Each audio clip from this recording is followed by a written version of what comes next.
ಸಿದ್ದರಾಮಯ್ಯನವರ ನೇತೃತ್ವದ ಸರ್ಕಾರ ಗೂಂಡಾಗಿರಿಯ ಸರ್ಕಾರ ಆಗಿದೆ. ಮಾನ್ಯ ರಾಜ್ಯಪಾಲರು ನಿನ್ನೆಯಿಂದ ಸರ್ಕಾರ ಹೇಳಿದ್ದು ಅವರು ಸದನಕ್ಕೆ ಬರೋದಿಲ್ಲ ಅಂತ. ಅದು ದಟ್ ಈಸ್ ಎ ಮ್ಯಾಂಡೇಟರಿ. ಅವರು ಬಂದರು, ಭಾಷಣ ಮಾಡುವ ವಿಚಾರವನ್ನ, ಸದನಗಳನ್ನು ಗೌರವದಿಂದ ಕಾಣುವ ವಿಚಾರವನ್ನು ಮಾಡಿದರು. ಆದರೆ ಕೇಂದ್ರದ ವಿರುದ್ಧವಾಗಿ ನೀವು ಸಂಘರ್ಷಕ್ಕೆ ಅಣಿ ಮಾಡತಕ್ಕಂಥ ಕೆಲಸಗಳನ್ನು ಮಾಡಿ ಮಾನ್ಯ ಗವರ್ನರ್ ಅವರ ಬೆರಳಿಂದ ಅವರ ಕಣ್ಣನ್ನೇ ಚುಚ್ಚುವಂಥ ರೀತಿಯಲ್ಲಿ ನೀವೇನು ಭಾಷಣದಲ್ಲಿ ಬರೆದಿದ್ದೀರಿ ಅದನ್ನು ಅವರು ತಿರಸ್ಕಾರ ಮಾಡಿದ್ದಾರೆ. ಅದನ್ನು ನಾವು ಸ್ವಾಗತ ಮಾಡಿ. ಆದರೆ ಮಾನ್ಯ ಮುಖ್ಯಮಂತ್ರಿಗಳು, ಮಾನ್ಯ ರಾಜ್ಯಪಾಲರು ಬರ್ತಕ್ಕಂಥ ಸಂದರ್ಭದಲ್ಲಿ ಅವರನ್ನ ಗೌರವಯುತವಾಗಿ ಅವರನ್ನ ಕರೆತರಬೇಕು. ಅವರು ಹೋಗುವಾಗ ಅದೇ ಗೌರವದಿಂದ ಅವರನ್ನ ಬೀಳ್ಕೊಡ್ಬೇಕು ಅಂತೇಳಿ ಇವತ್ತು ಸಂವಿಧಾನದಲ್ಲಿ ಇದೆ. ಆದರೆ ಭಾಷಣ ಮಾಡ್ತಕ್ಕಂಥ ವಿಷಯಗಳು ಏನು ಅಂತಂದ್ರೆ, ಸರ್ಕಾರದ ಸಾಧನೆಗಳು ಮತ್ತು ಸರ್ಕಾರದ ನೀತಿ ಸಿದ್ಧಾಂತಗಳು ಮತ್ತು ಅವರು ಫ್ಯೂಚರ್ನಲ್ಲಿ ಮಾಡಬಹುದಾದ ವಿಚಾರಗಳನ್ನು ಅದರಲ್ಲಿ ಭಾಷಣದಲ್ಲಿ ಮಾಡಿಸ್ಬೋದು.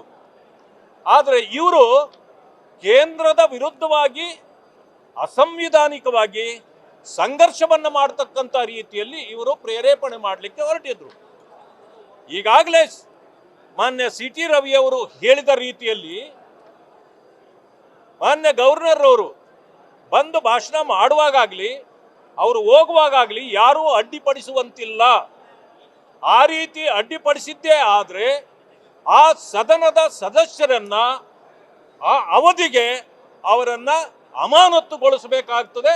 ಈ ವಿಚಾರವನ್ನು ನಾವು ಸದನದಲ್ಲಿ ಮಂಡಿಸುವವರಿದ್ದೇವೆ. ಆದರೆ ಕಾಂಗ್ರೆಸ್ಸಿನ ಗೂಂಡಾಗಿರಿ ಕೇವಲ ರಸ್ತೆಗಳಿಗೆ ಸೀಮಿತವಾಗಿತ್ತು, ಈಗ ಅದು ಸದನ ಪ್ರವೇಶವನ್ನು ಮಾಡಿದೆ. ಮಾನ್ಯ ರಾಜ್ಯಪಾಲರು ಹೋಗ್ತಕ್ಕಂಥ ಸಂದರ್ಭದಲ್ಲಿ ಕೆಲವು ಸದಸ್ಯರುಗಳು ಅವರ ಮೇಲೆ ಬಿದ್ದು ಅವರನ್ನು ಥಳಿಸುವ ಹಂತಕ್ಕೂ ತಲುಪಿದ್ದು ಈಗಾಗಲೇ ಕೆಲವು ಮಾಧ್ಯಮಗಳಲ್ಲಿ ವರದಿಯಾಗಿದೆ.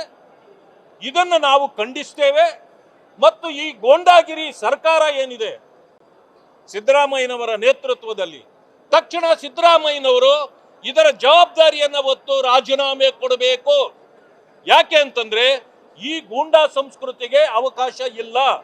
ರಾಜ್ಯಪಾಲರ ವಿರುದ್ಧವಾಗಿ ನೀವು ಈ ರೀತಿಯ ಒಂದು ಕನಿಷ್ಠ ಪ್ರಜ್ಞೆಯೂ ಇಲ್ಲದೆ ಈ ರೀತಿಯ ಗೂಂಡಾಗಿರಿ ಪ್ರದರ್ಶನ ಮಾಡತಕ್ಕಂಥದ್ದು ಇದು ಅಸಂವಿಧಾನಿಕ, ಸಂವಿಧಾನಕ್ಕೆ ವಿರೋಧವಾಗಿದೆ.